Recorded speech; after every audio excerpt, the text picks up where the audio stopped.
పెద్దారపు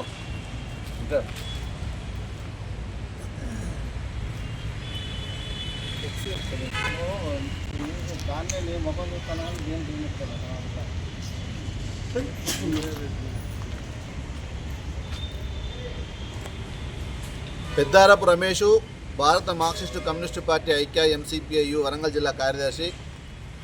ఈరోజు ఎంసీపీఐయు వరంగల్ నగర కమిటీ ఆధ్వర్యంలో కేంద్ర ప్రభుత్వ దిష్టి బొమ్మని దగ్ధం చేసి నిరసన తెలియజేయడం జరిగింది.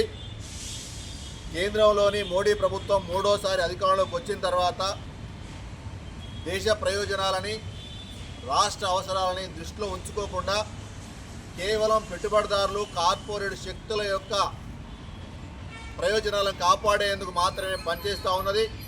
అందుకు ప్రత్యక్ష నిదర్శనమే నిన్నగాక మొన్న పార్లమెంటులో ప్రవేశపెట్టినటువంటి కేంద్ర బడ్జెట్ 50 లక్షల కోట్ల రూపాయలతోటి ప్రవేశపెట్టినటువంటి బడ్జెట్లో ఈ దేశ శ్రామిక వర్గానికి, పేద మధ్యతరగతి ప్రజానికానికి, సామాజిక తరగతులకి ఏం ఒరిగిందా అని చెప్పేసి అంటే గుండు సున్నా అని చెప్పొచ్చు.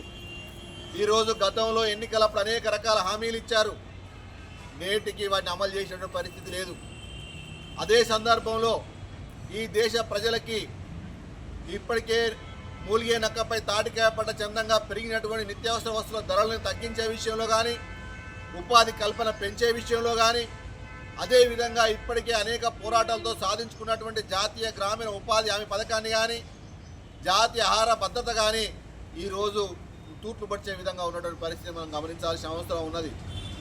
మరోవైపు కార్పొరేట్ల శక్తి ఆస్తులు కోటాను కోట్లు పెరిగిపోతూ ఉండగా ఈరోజు పేద మధ్యతరగతి యొక్క కనీస అవసరాలుగా మాత్రం తీరలేని పరిస్థితులలో ప్రజలు ఉన్నారు.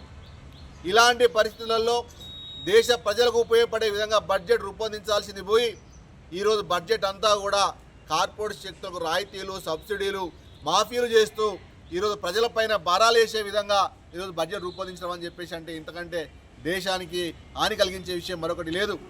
నిర్మలమ్మ గారు ఈరోజు చీరలు మార్చుకున్నట్టుగానే బడ్జెట్లను మారుస్తూ ఉంది. రోజు రోజుకి ఈరోజు దేశాన్ని అంతా కూడా కార్పొరేట్ శక్తులకు అప్పగించే విధంగా బడ్జెట్ను తయారు చేస్తున్న పరిస్థితి కనబడతా ఉంది. ఎన్నికలప్పుడు అనేక రకాల ఆశాజనకమైన హామీలు, ఎన్నికలు అయిపోయిన తర్వాత బడ్జెట్ అప్పుడేమో ఈరోజు కార్పొరేట్లకు వరాలు కురిపించే విధంగా ఈ బడ్జెట్ రూపొందించడం అనేటువంటిది చాలా దారుణం. అదే సందర్భంలో తెలంగాణ రాష్ట్రం ఏర్పడి ఈరోజు 10 సంవత్సరాలు దాటి 11వ సంవత్సరంలో అడుగు పెడతా ఉన్న సందర్భంలో ఈ కొత్తగా ఏర్పడేటువంటి తెలంగాణ రాష్ట్రాన్ని అభివృద్ధి పరిచే దిశలో ఈరోజు నిధులు కేటాయించాల్సింది పోయి ఈరోజు కనీసం ఏమాత్రం నిధులు కేటాయించకపోవడం చాలా అన్యాయం. కేవలం బీహార్కు మాత్రమే ఈరోజు నిధులు కేటాయించి మిగతా రాష్ట్రాలకి ఈరోజు మొండి చేయి చూపించడం సరైనది కాదు.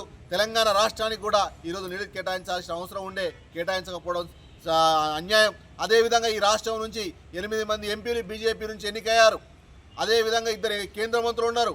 అయినా కూడా తెలంగాణ రాష్ట్రానికి కనీస నిధులు రాబట్టకపోవడం అనేటువంటిది సరైనది కాదు. ఇక్కడ వాళ్ళు దానికి బాధ్యత వహించాల్సిన అవసరం ఉన్నది. ఇప్పటికైనా కేంద్ర బడ్జెట్ను సవరించాలి, తెలంగాణకు న్యాయం జరిగే విధంగా నిధులు కేటాయించాలి. అదేవిధంగా దేశ బడ్జెట్ను దేశ ప్రయోజనాలకు అనుగుణంగా శ్రామిక వర్గానికి, రైతులకు, కూలీలకు, కార్మికులకు, అన్ని వర్గాల ప్రజానికానికి అభ్యున్నతికి ఉపయోగపడే విధంగా బడ్జెట్ను ప్రతిపాదనలు చేయాలని చెప్పేసి అని మేము ఎంసీపీఐగా డిమాండ్ చేస్తూ ఉన్నాం. లేకపోతే రాబోయే రోజులలో ఈ బీజేపీ మనవాద పాలకులకు వ్యతిరేకంగా, ఎన్డీఏ ప్రభుత్వానికి వ్యతిరేకంగా పెద్ద ఎత్తున ఉద్యమిస్తామని చెప్పేసి తెలియజేస్తూ ఉన్నాం. ఈ సందర్భంలో కాంగ్రెస్ ప్రభుత్వం కూడా ఏదో పైకి వ్యతిరేకిస్తున్నా కనపడుతుంది తప్ప పూర్తి స్థాయిలో ప్రజలందరినీ సమీకరించి బీజేపీ వ్యతిరేకంగా పోరాట దగ్గర వెనుకబడుతున్న పరిస్థితి ఉంటా ఉంది. కాబట్టి కాంగ్రెస్ రాష్ట్ర ప్రభుత్వం కూడా ఈ రాష్ట్రానికి నిధులు రాబట్టే విషయంలో మీనమేషాలు లెక్క పెట్టకుండా ఉద్యమ పట్టాలని చెప్పేసి అని ఎంసీపీఐగా పిలుపునిస్తా ఉన్నాం.